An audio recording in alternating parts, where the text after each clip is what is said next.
Welcome to our show settle around the world. आज हम एक बहुत ही अहम इशू पे बात करने जा रहे हैं जो कि हमारी यूथ का हर वक्त का टॉपिक है, स्टूडेंट वीज़ा। हमारी यूथ में हर वो स्टूडेंट, हर वो यंगस्टर जो कि अपने सुहाने ख्वाब से जाकर बैठा हुआ है, वो चाहता है कि वो बाहर सेटल हो जाए। अब हम देखते हैं कि क्या वीज़ा, स्टूडेंट वीज़ा जो है बाहर सेटल होने में मदद कर सकता है, क्या स्टूडेंट वीज़ा पे हम काम कर सकते हैं और क्या स्टूडेंट वीज़ा ही आसानी से बाहर जाने का एक हल है। आइए इन सब सवालों पे बात करेंगे और डिस्कस करेंगे कि स्टूडेंट वीज़ा किस कंट्रीज़ में किस कैटेगरी में डील किया जाता है। सबसे पहले तो अगर हम अमेरिका की तरफ जाएं तो वहाँ पे F1 वीज़ा भी इसको कहा जाता है, जो स्टूडेंट्स को डील करता है। इसी तरह हम यूके में आएँ तो वो टियर 4 कैटेगरी, जिसे जनरल स्टूडेंट कैटेगरी कहते हैं, उसमें डील किया जाता है स्टूडेंट्स को। अगर हम ऑस्ट्रेलिया वाली साइड पर जाएँ तो वहाँ पे सब क्लास 500 है जो कि स्टूडेंट वीज़ा को डील करती है। अब स्टूडेंट वीज़ा किन लोगों के लिए एलिजिबल है और कौन से बंदे हैं जो स्टूडेंट वीज़ा अप्लाई कर सकते हैं। सबसे पहले तो उस साइड पे अगर हम आएँ तो स्टूडेंट वीज़ा जो व्यूअर्स हमारी यूथ में लोग अप्लाई कर सकते हैं, उसमें सबसे पहले तो जो हॉट अट्रैक्टेड आइटम्स हैं उनमें ग्रेजुएट प्रोग्राम के लिए, बैचलर्स डिग्री के लिए बहुत ज़्यादा लोग अप्लाई करते हैं, जिसमें 40% स्टूडेंट्स में तादाद बैचलर डिग्री पे होती है, जो कि 2 इयर्स के मोस्टली प्रोग्राम्स होते हैं और 2 इयर्स के लिए ही आपको स्टूडेंट वीज़ा ग्रांट किया जाता है। जबकि दूसरी साइड पे पोस्ट ग्रेजुएट और PhD लेवल के स्टूडेंट्स आ जाते हैं, जिसमें 3 इयर्स के लिए आपको वीज़ा ग्रांट किया जाता है। तो इसी तरह ही हम इस चीज़ को डिस्कस करेंगे कि स्टूडेंट वीज़ा हम कैसे अप्लाई कर सकते हैं। आम एक रूटीन का स्टूडेंट किस तरह ख़ुद को बाहर जाने में अपनी हेल्प खुद कर सकता है। तो उसमें सबसे पहली चीज़ तो ये आ जाती है कि जब भी हम स्टूडेंट वीज़ा अप्लाई करेंगे तो इसमें आपके साथ लाइसेंस स्पॉन्सर्ड स्टूडेंट इंस्टीट्यूशन होगा, जो कि हमें यूके को डील करें तो CAS कैश लेटर उसको कहते हैं, certificate of acceptance of student, तो वो हमें इशू किया जाता है। अब उसके लिए कैसे वेरीफाई करेगा स्टूडेंट कि कौन सी यूनिवर्सिटी ये लेटर इशू कर सकती है या स्टूडेंट किस तरह अप्लाई कर सकता है। तो उसके लिए जो यूके की ऑफिशियल वेबसाइट है या किसी भी कंट्री की ऑफिशियल वेबसाइट है, उस पर स्पॉन्सर्ड यूनिवर्सिटीज़ की लिस्ट मौजूद होती है। तो हम उधर से सबसे पहले तो अपना कैरियर या अपना जो हम स्टूडेंट वीज़ा अप्लाई करना चाह रहे हैं उसको शुरू कर सकते हैं। अब उसमें सबसे पहले जब हमने कैश के लिए अप्लाई कर दिया तो कैसे करेंगे हम। इसमें लोग तो कंसल्टेंट्स की तरफ जाते हैं, लेकिन हमारे प्रोग्राम का मकसद ही ये है कि हम आम स्टूडेंट्स के लिए आसानियाँ पैदा करें, लोग खुद चीज़ों को कर सकें।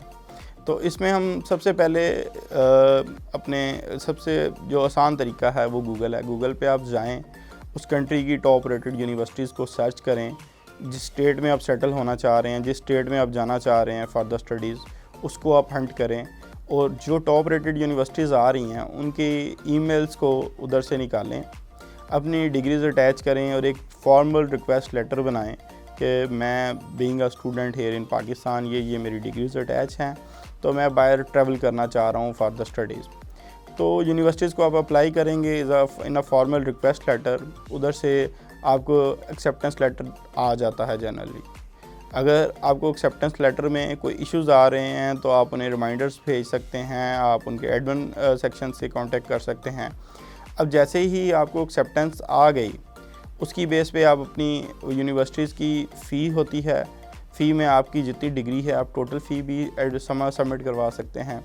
जनरली लोग पहले 1 साल की फ़ीस मिनिमम सबमिट करवाते हैं, उसकी बेस पे आपको यूनिवर्सिटी CAS लेटर जो certificate of acceptance of studies student है वो आपको इशू कर देती है। अब वो इशू करने के बाद आपको एक यूनिक नंबर लॉट हो जाता है जो कि ऑनलाइन वेरीफाइड होता है। उस नंबर की बेस के ऊपर आप अपना वीज़ा अप्लाई कर सकते हैं, लेकिन वीज़ा अप्लाई करने से पहले आपको कुछ उसकी प्री क्वालिफ़िकेशंस हैं जो फुलफ़िल करनी पड़ती हैं। जैसे हम स्टूडेंट वीज़ा पे जा रहे हैं तो हमारी मिनिमम एज 16 इयर्स होना ज़रूरी है बैचलर डिग्रीज़ के लिए। जब हम अपनी एज की क्राइटेरिया क्वालिफ़िकेशन पूरी करते हैं तो फिर उसमें हमारे पास CS लेटर का इशू आ जाता है। अगर हमारे पास CS लेटर मौजूद है तो उसकी बेस पे हमें अपने फाइनेंशियल्स अरेंज करने पड़ते हैं जिसको हम फ़ंड्स की एक शक्ल देते हैं कि अगर हम वहाँ पे 2 साल के लिए जा रहे हैं तो हमारे पास how much funds you are having. Student visa का जो कॉन्सेप्ट है वो इट्स वेरी क्लियर कि एक बंदा स्टडीज़ के लिए जा रहा है। जो हमारे कंट्रीज़ में इस चीज़ को लिया जाता है कि हम उधर जाके काम करेंगे और उनका पर्पस ही यही होता है, और उन्हें गाइड भी ऐसा गलत किया जाता है कि आप स्टडी वीज़ा पे जाएं और जाके काम करें, जो कि हालात के टोटली मुनाफी है। अब इसमें जब हमारे पास फ़ंड्स की जो रिक्वायरमेंट है वो पूरी हो जाए तो फिर हम उसमें अपना लैंग्वेज का टेस्ट आ जाता है, जिसमें हमारी जो ग्रेजुएट डिग्रीज़ हैं उसमें B2 लेवल का हमें आइल्स क्लियरेंस चाहिए। और अगर हम आ जाएं जो डिग्रीज़ हैं हमारी पोस्ट ग्रेजुएट डिग्रीज़ हैं तो उसमें हमें B1 लेवल पे आइल्स चाहिए होता है, जिसको हम कैटेगराइज करते हैं। B2 में 4.5 से 5.5 तक जा रहे होते हैं और B1 कैटेगरी में मिनिमम 6.5 बैंड जो हैं वो रिक्वायरमेंट होती है। अब उसके बाद आ जाता है, क्योंकि स्टूडेंट मोस्टली मेजॉरिटी की एज तक नहीं जा चुके होते, तो उन्हें कंसेंट लेटर्स भी चाहिए होता है अपने पेरेंट्स की तरफ से कि that you can go out, you can go to foreign country and you can study there. अब इसमें आता है कि हम कब स्टूडेंट वीज़ा के लिए अप्लाई कर सकते हैं। स्टूडेंट वीज़ा के लिए कोई भी डिग्री जो शुरू होने वाली है उससे कम से कम आपको 6 महीने पहले अप्लाई करना पड़ेगा स्टूडेंट वीज़ा की प्रोसेसिंग के लिए, क्योंकि इसमें आपने पहले डॉक्यूमेंटेशन करनी है, आपने यूनिवर्सिटी के साथ कांटेक्ट करना है, आपने अपना CS लेटर जो है वो अरेंज करना है, उसके बाद अपने फ़ंड्स जो हैं कम से कम 28 डेज़ के लिए पार्क करने हैं, उसके बाद हम इसको प्रोसेस कर सकेंगे। हम आपको इस सेशन में ये भी फैसिलिटेट करेंगे, जो जनरल पब्लिक है वो हमें कॉल्स कर सकती हैं, वो हमें ईमेल्स कर सकती हैं, वो हमें लेटर्स लिख सकते हैं। इसी तरह हम अपने जो हमारे व्यूअर्स होंगे उनकी जो प्रॉब्लम्स होंगी उन्हें एड्रेस करेंगे। इसी सिलसिले में हम एक कॉल लेंगे, हमारे साथ कॉलर मौजूद हैं, आइए उनसे उनका मसला पूछते हैं। मैं बैरून मुल्क काम करने के लिए जाना चाहता हूँ। मैं एक कंसल्टेंट के पास गया जिसने मुझे कहा कि मैं स्टूडेंट वीज़ा पर चला जाऊँ, क्या ये सही रहेगा? बस असल में जो हमारे कंट्रीज़ हैं उधर इसको एक बहुत इजी वे समझा जाता है बाहर जाने के लिए, और जो हमारे स्टूडेंट्स हैं उसमें भी जो बड़ी तादाद है वो जा तो अर्निंग के लिए रही होती है, लेकिन कंसल्टेंट्स जो हैं, जो एजेंट्स काम कर रहे होते हैं, उनके लिए एक इजी वे ऑफ मनी होता है। इसलिए वो हर बंदे को स्टडी वीज़ा की तरफ ही रिकमेंड करते हैं। लेकिन मैं आपको इसमें बताना चाहूँगा कि आप स्टडी वीज़ा पे तब ही जाएं अगर आप सोच रहे हैं कि मैंने उधर जाके स्टडीज़ करनी है और मेरा सोल पर्पस उधर स्टडीज़ है। अगर आप चाहते हैं कि मैंने उधर अर्निंग करनी है, तो अर्निंग के लिए आपके लिए ज़रूरी है कि आप उसको अपनी किसी स्किल्ड इमिग्रेशन की तरफ कन्वर्ट हों, और जो स्किल्ड इमिग्रेशन है उसमें आप आज़ादी के साथ काम भी कर सकेंगे and you will be legal there to work. वरना ये होता है रूटीन में, हम स्टूडेंट वीज़ा पे जब जा रहे होते हैं तो हमें टोटल 22 आवर्स का टाइम दिया जाता है, इन होल वीक आप काम कर सकते हैं इन कैंपस जॉब्स जो होती हैं। लेकिन हमारे लोग क्या करते हैं, क्योंकि वो जाते ही अर्निंग के लिए हैं, तो वो फिर कैश पे काम करना शुरू कर देते हैं, जिसकी कोई डॉक्यूमेंटेशन भी नहीं होती और वो आपकी वैल्यूज़ में ऐड अप भी नहीं कर रहा होता, और उसका रिज़ल्ट अल्टीमेटली यही निकलता है कि जब आपकी स्टडी का टेन्योर ख़त्म होता है तो आपकी ना तो कोई ऐसी हिस्ट्री होती है जिसकी बेस के ऊपर आप आगे अप्लाई कर सकें, आगे किसी जगह पे जॉब एक्सपीरियंस की बेस पे कोई जॉब ढूंढ सकें, और फिर ऐसे हमारे जो दोस्त हैं वो फिर वापस अपने मुल्क को रवां दवां वापस आते हैं और अपना एक अच्छा खासा टाइम जिसको वो अपनी उधर सेटलमेंट के लिए कंज्यूम कर सकते थे और अपनी प्रोफाइल बिल्डअप कर सकते थे, PR की तरफ जा सकते थे, अपनी फैमिली उधर सेटल कर सकते थे, उससे महरूम हो जाते हैं। और उस शक्ल में फिर क्या होता है कि एंड पे आपके पास कोई भी अदर वे नहीं होता, यहाँ तो आपको उसको काम को स्विच अप करना पड़ता है, अपने जो स्टूडेंट वीज़ा है उसको पोस्ट स्टडी वर्क परमिट जिसे ग्रेजुएट वीज़ा भी कहते हैं, जिसको हम बाद में डिस्कस करेंगे अपनी एपिसोड में, तो हम उस तरफ कन्वर्ट कर जाते हैं। यहाँ उसको फिर जितने पैसे उसने स्टडी वीज़ा पे लगाए होते हैं बाहर जाने के लिए, उससे डबल पैसे उसको दोबारा लगाने पड़ते हैं और उसको अपना काम जो है स्किल्ड इमिग्रेशन की तरफ कन्वर्ट करना पड़ता है। हालांकि इससे बेहतर बहुत से तरीक़ाकार हैं जो कि आप इमिग्रेशन के लिए यूज़ कर सकते हैं, और उसको हम वक्त के साथ डिस्कस भी करेंगे और अपने सब जो व्यूअर्स हैं उनको इसके बारे में गाइड भी करेंगे। मिलते हैं एक छोटी सी ब्रेक के बाद। Welcome back to our show. अब हम डिस्कस करेंगे कि जो हमारी यूथ है जो कि अर्निंग के लिए बाहर जाना चाह रही है, कमाने के लिए बाहर जाना चाह रही है, उसको स्टूडेंट वीज़ा ही क्यों रिकमेंड किया जाता है, और स्टूडेंट वीज़ा रिकमेंड किया जाता है, और जो कंसल्टेंट्स हैं उनसे थोड़ी फ़ीस में भी क्यों वीज़ा प्रोसेसिंग कर देते हैं, और फिर किकबैक्स क्या चीज़ है और किन किन लोगों को मिलती है। इन सब चीज़ों के लिए हम डिटेल डिस्कशन करेंगे। इसमें सबसे पहले तो हम लेंगे कि स्टूडेंट वीज़ा क्यों एडवाइस किया जाता है कंसल्टेंट्स की तरफ से। इसमें सबसे इजी और आसान सा हदफ ये होता है कि स्टूडेंट वीज़ा में इतनी बड़ी कंसल्टेंसी की या इतनी टेक्निकलिटीज़ नहीं होती उसमें, क्योंकि ये गवर्नमेंट की तरफ से प्रोग्राम्स होते हैं। ये इंटरनेशनल कोऑपरेशन और इंटरनेशनल कोऑर्डिनेशन को डेवलप करने के लिए अमंग द स्टेट्स और first world countries to get the third world countries in their line, वो आपको हेल्प आउट कर रहे होते हैं। तो इस शक्ल में जब हम हमारे जो स्टूडेंट हजरात हैं वो चाह रहे होते हैं बाहर जाना कमाने के लिए, अर्निंग के लिए, तो हमारे जो कंसल्टेंट्स हैं जिन्हें आप कह सकते हैं कि सिर्फ बैठे हुए हैं लोगों को गलत गाइड करने के लिए, वो सबसे पहले आपको स्टडी वीज़ा की तरफ, स्टूडेंट वीज़ा की तरफ रिकमेंड करेंगे।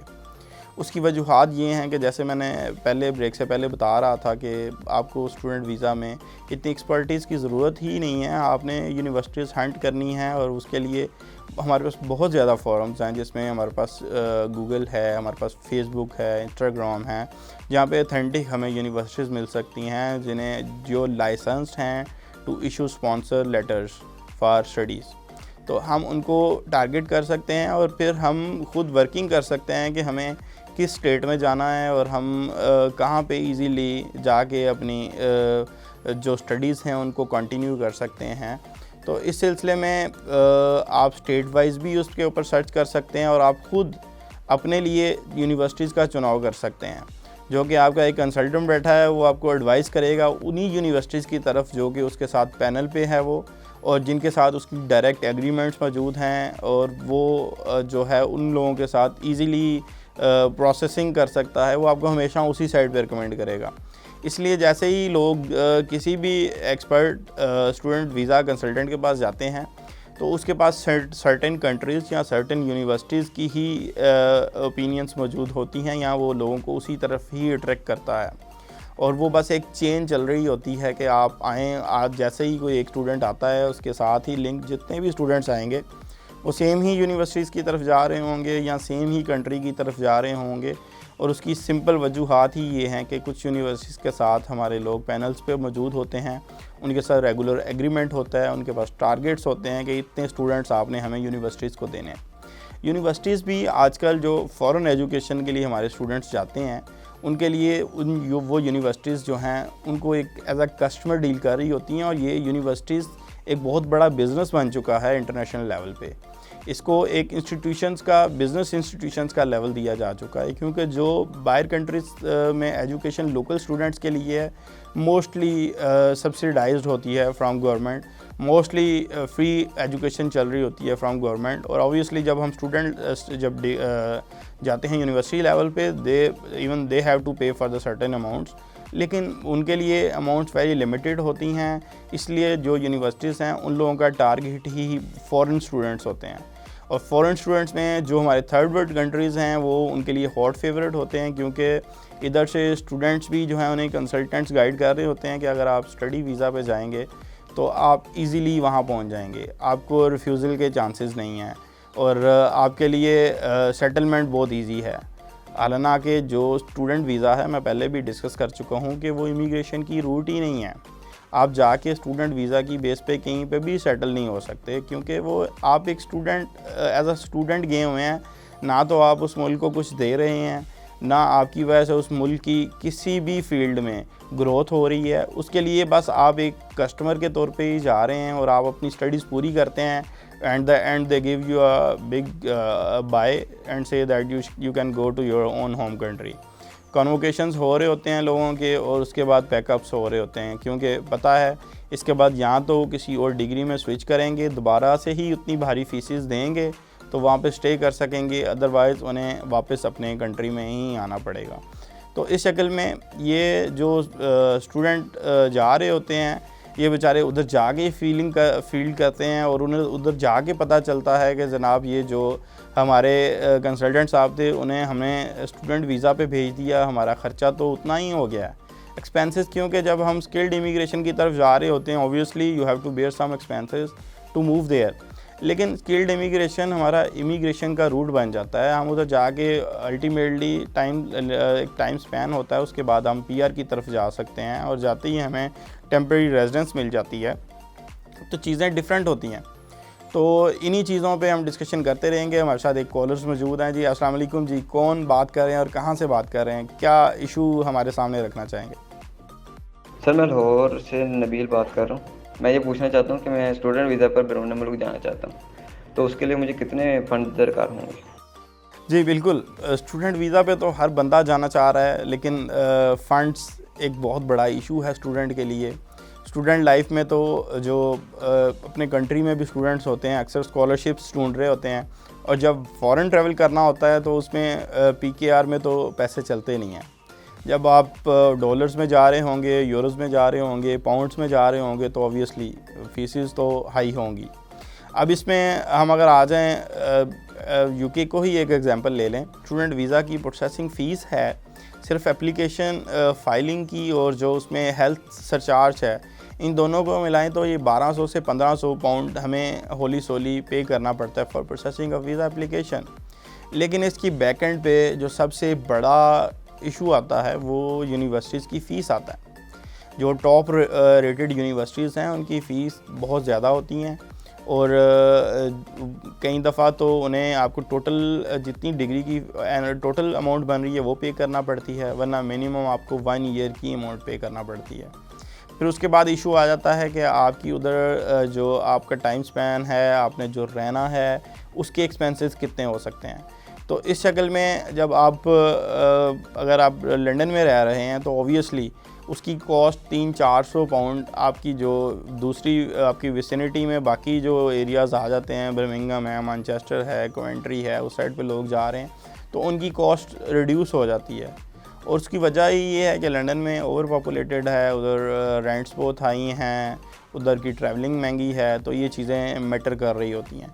अब मेजर जो इसमें हमें कॉस्टिंग आ जाती है, आ गई आपकी जो आप यूनिवर्सिटीज़ की फ़ीस दे रहे हैं, लेकिन इसकी बैक एंड पे हमें एक और बहुत बड़ा इशू फेस करना पड़ता है, वो आता है हमारा रिफ्लेक्शन ऑफ फंड्स।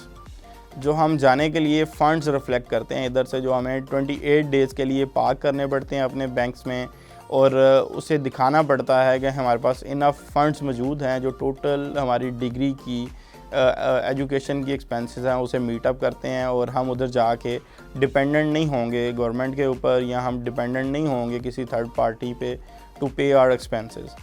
तो वो एक बहुत अच्छी खासी अमाउंट बन जाती है, जो कि आजकल की हमारी इंडस्ट्री में वो एक उन्होंने भी एक सेटअप बना लिया हुआ है लोगों ने, जो फंड्स रिफ्लेक्शन के लिए थर्ड पार्टी अरेंज किए जाते हैं, उनसे क्लाइंट से अच्छे एक्सपेंसेस लिए जाते हैं इस मद में कि फ़ंड्स जो हैं हम थर्ड पार्टी से सोर्स से जनरेट कर रहे हैं, जो कि अक्सर केसेस में तो एक्सेप्ट कर लिया जाता है, लेकिन कई जगहों पे वो मशकूक भी समझा जाता है। इसके लिए हम यही रिकमेंड करते हैं कि जनरली स्टूडेंट को चाहिए कि जेन्युइन फंड्स जो है पार्क किया जाए, ताकि आपकी प्रोसेसिंग जो है उसमें ये चीज़ आड़े हाथों ना आए। फिर उसके बाद फ़ंड्स का जब क्लियरेंस आती है तो उसमें एक यूनिवर्सिटीज़ का इशू बहुत बड़ा आ जाता है। आपने देखना होता है जो स्पॉन्सर सर्टिफिकेट आपको इशू कर रही है यूनिवर्सिटी, वो वैलिड स्पॉन्सर सर्टिफिकेट है या नहीं है, जो uk.gov से कंफर्म किया जा सकता है, हम उनकी ऑफिशियल साइट से देख सकते हैं। इसी तरह हर कंट्री की जो ऑफिशियल होम ऑफिस की साइट है, उससे आप सर्च आउट कर सकते हैं यूनिवर्सिटीज़ को, आप वेरीफाई कर सकते हैं either this university is having authorisation to call the foreign students और नॉट। तो इस चीज़ को वेरीफाई करना हमारे लिए बहुत ज़रूरी हो जाता है। उसके बाद ये आ जाता है इशू कि हम स्टूडेंट वीज़ा पे गए हुए हैं, हम कितनी देर के लिए वहाँ स्टे कर सकते हैं। तो जो हमारी डिग्रीज़ प्रॉपर डिग्रीज़ हैं उसमें हम अप टू 5 ईयर्स स्टे कर सकते हैं, और जो हमारी अदर कैटेगरीज़ हैं जिसमें डिप्लोमाज आ जाते हैं, शॉर्ट कोर्सेज आ जाते हैं, उसमें मैक्सिमम 2 ईयर्स के लिए हम जा सकते हैं। तो इसके ऊपर हम बात करेंगे। उसके बाद हम इसको एक्सटेंड कैसे कर सकते हैं, हम आगे से पोस्ट स्टडी वर्क परमिट की तरफ कैसे जा सकते हैं, इन चीज़ों के लिए आप हमारे साथ बने रहें। इंशाल्लाह मिलते हैं एक ब्रेक के बाद। Welcome back to our show जी। हम बात कर रहे थे कि वेरिफिकेशन यूनिवर्सिटीज़ की हम कैसे कर सकते हैं, ऑफिशियल साइट से हम किस तरह यूनिवर्सिटीज़ को ट्रेस आउट कर सकते हैं। उसके साथ ही हम बात करेंगे कि ये सर्टिफिकेट ऑफ स्पॉन्सरशिप कितनी देर के लिए वैलिड है, आप उसके कितनी देर बाद ट्रैवल कर सकते हैं। तो इसमें पॉलिसीज़ वेरी क्लियर हैं कि 6 मंथ्स के लिए जो सर्टिफिकेट ऑफ स्पॉन्सरशिप जिसे हम कैश लेटर कहते हैं, ये आपका वैलिड होता है। आप विदिन 6 मंथ्स उसकी बेस पे अप्लाई कर सकते हैं। और यहाँ अगर आपके वीज़ा में रिजेक्शन का आंसर आता है तो उस शक्ल में भी आपको नया CAS यानी certificate of acceptance of sponsorship जो है दोबारा से आपको लेना पड़ता है, जिसकी बेस पे आप दोबारा से प्रोसेसिंग करेंगे। जब CAS एक दफ़ा निकल चुका है तो उस पर प्रोसेसिंग एक दफ़ा ही हम कर सकेंगे। अब इसमें अक्सर ये चीज़ आ जाती है कि अगर मुझे वीज़ा ग्रांट हो गया तो मैं कितनी देर पहले ट्रैवल कर सकता हूँ और कितनी मेरे पास टाइम स्पैन मौजूद है कि मुझे उससे पहले ट्रैवल नहीं करना।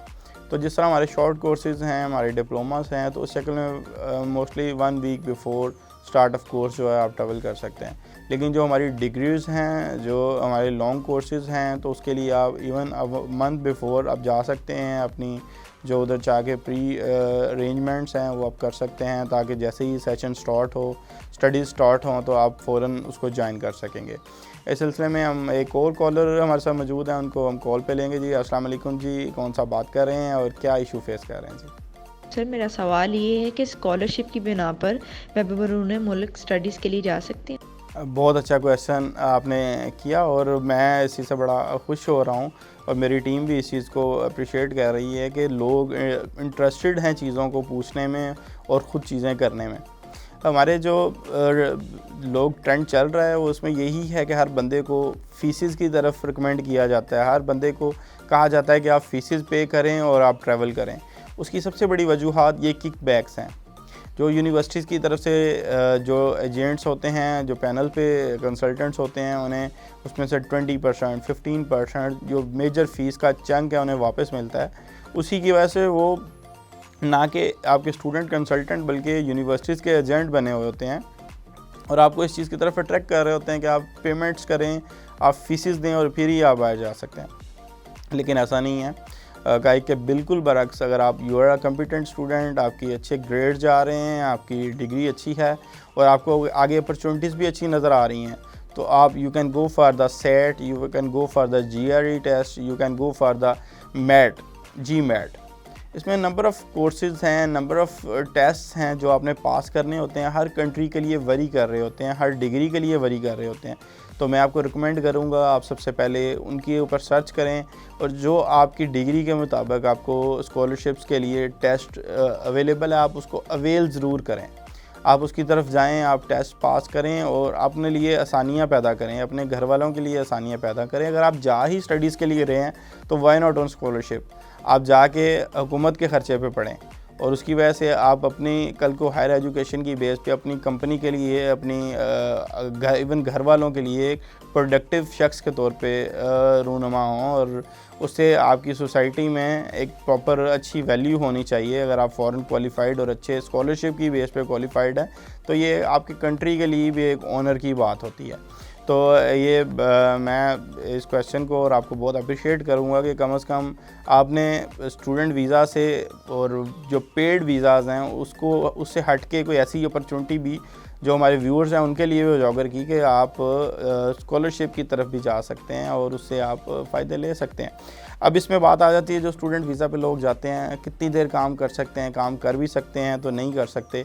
तो इसमें डिफरेंट जगहों पे डिफरेंट ट्रेंड्स चल रहे हैं, लेकिन रूटीन में जो हम अगर ज़्यादा लोग यूके की तरफ अट्रैक्टेड होते हैं तो हम उसमें ये देखेंगे कि 20 आवर्स के करीब आपको पर वीक काम अलाउड होता है। इन कैंपस जॉब्स जो हैं वो अलाउड होती हैं और वो आप एज़ पर रिकॉर्ड भी कर सकते हैं।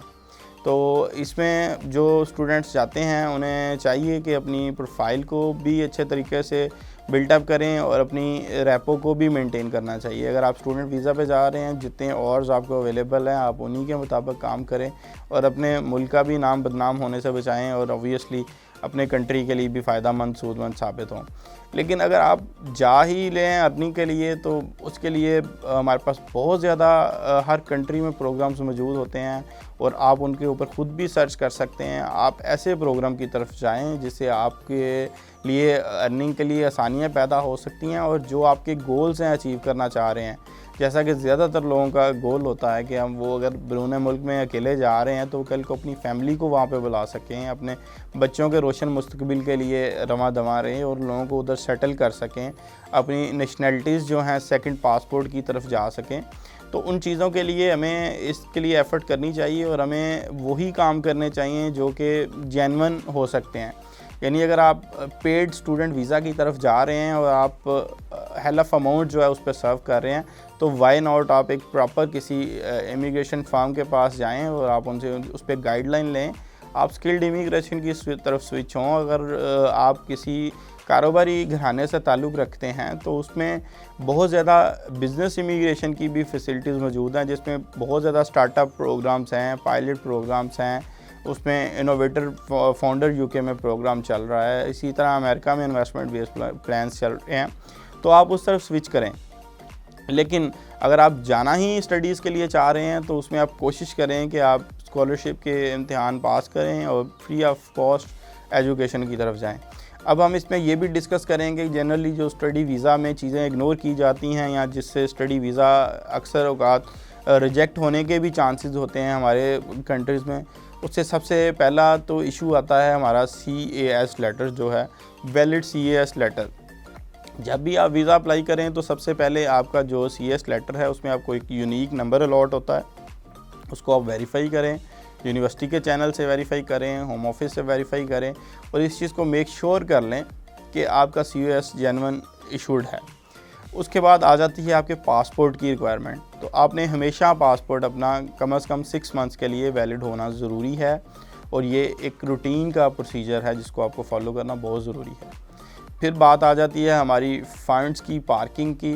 तो आपने फ़ंड्स ज़रूर 28 डेज़ तक जब तक मैच्योर ना हो अपना वीज़ा ना अप्लाई करें। छोटी सी गलती की वजह से अगर आपका वीज़ा रिजेक्ट हो जाता है तो ये मेरे ख़्याल से आपको अगले 6 महीने वेट करना पड़ सकता है। उसके बाद हमारे पास चीज़ें आ जाती हैं जिसमें क्रिमिनल रिकॉर्ड आपका ना हो, अगर कोई ऐसी चीज़ है अपना COR हो उसको क्लियर कर लें। फिर जो आप अपनी हेल्थ के टेस्ट हैं जो लोकल लैब्स के लगाते हैं उसको ना लगाया करें, उसमें कोई सर्टिफाइड लैब्स हैं जो आपकी ऑन पैनल लैब्स हैं उनसे टेस्ट करवाएं और ताकि वो चीज़ें ऑनलाइन भी रिफ़्लेक्ट कर रही हों और आप लोगों के लिए भी चीज़ें स्पीडी और एज़ पर रिकॉर्ड हों और रूटीन में जो वीज़ाज़ रिजेक्शन की रेशो है उसको भी मीटअप किया जा सके और उसको बल्कि ख़त्म किया जा सके और हम उन कंट्रीज़ में शामिल हो जाएं जहाँ के स्टूडेंट्स लिस्ट में जेन्युइननेस की तरफ जा रहे हैं और जिसमें आपके लिए एक मुल्क के लिए भी एक अच्छा इमेज बिल्टअप हो सकता है। हम इसमें बात ये भी करेंगे कि जो लोग स्टूडेंट वीज़ा पे जाते हैं उसके बाद आया वो उसको एक्सटेंड कर सकते हैं या उसके बाद उनके पास क्या तरीके रह जाते हैं जिस पे वो स्टे वहाँ पे कर सकें। तो उसमें सबसे पहले तो पोस्ट स्टडी वर्क परमिट आ जाता है, जिसमें आप अगर किसी कंट्री से ग्रेजुएट हो रहे हैं तो उस कंट्री की जो गवर्नमेंट है वो आपको अलाउ कर दी है फॉर द टाइम बीइंग आप उधर वर्क कर सकें टू प्रूव योर स्किल्स और उसकी बेस पे कोई ना कोई इंस्टीट्यूशन आपको हायर कर सके if you are competent enough. इसी तरह ही हम यहाँ अपने जो स्टडी है उसको किसी और डिग्री में स्विच कर सकते हैं, लेकिन ऑब्वियसली उसके लिए कॉस्ट आपको मीटअप करनी पड़ेगी, आपको उतने फ़ंड्स जनरेट करने पड़ेंगे। या उसके अलावा हम स्किल्ड इमिग्रेशन की तरफ डायरेक्ट जा सकते हैं जिसमें आपको जो कंसल्टेंसी है, या आपको अपनी रेलिवेंट जॉब का एक्सपीरियंस चाहिए होगा, अपनी रेलिवेंट जॉब की कैटेगरी में आपको जॉब्स भी उधर सर्च आउट करनी पड़ेंगी, हंट करनी पड़ेंगी। उसके लिए नंबर ऑफ़ ऑनलाइन चैनल्स मौजूद हैं जिसमें हर मुल्क के जॉब बैंक्स हैं। आपका लिंक्डइन के ऊपर आप अच्छी प्रोफाइल बनाएं, उधर से आप सर्च आउट कर सकते हैं और जेन्युइन जो जॉब्स हैं आप उनकी तरफ ही जाएं, बजाय इसके कि आप ओपन जो वर्क्स परमिट्स मिल रहे होते हैं आप उस साइड पे स्विच करें। उसके बजाय बेटर ये है कि आप अपनी जेन्युइन जॉब की तरफ जाएं और जेन्युइन जॉब्स करने की कोशिश करें। इसमें फिर मैं इस चीज़ की तरफ आपने व्यूअर्स की तवज्जो दिलाना चाहूँगा कि स्टूडेंट वीज़ा जो है इसको ऑप्शन के तौर पे ज़रूर यूज़ करना चाहिए हमें, लेकिन इसी की बेस पे ही हमें ट्रैवलिंग को अडॉप्ट नहीं करना चाहिए, क्योंकि स्टूडेंट वीज़ा हमें उसी शक्ल में हेल्प कर सकता है जब हम सिर्फ स्टडीज़ के लिए जा रहे हों। जब हमारा पर्पज़ अगर अर्निंग है तो हमें जो प्रॉपर चैनल है जिस पे हम कल को इमिग्रेशन की तरफ डॉक्यूमेंटेशन इजी हो सकती है, जिसकी वजह से हम कल को अपनी सेकंड पासपोर्ट की तरफ जा सकते हैं, तो हमें उसकी तरफ स्विच करना चाहिए। अब इसके बाद हम पोस्ट स्टडी वर्क परमिट पे भी बात करेंगे, उसके लिए इंशाल्लाह एक प्रॉपर सेशन रखा जाएगा। तो इंशाल्लाह नेक्स्ट एपिसोड में मिलते हैं हम आपको एक नए टॉपिक के साथ और नई चीज़ों के साथ। उधर हमें दुआओं में याद रखिएगा। अल्लाह हाफ़िज़।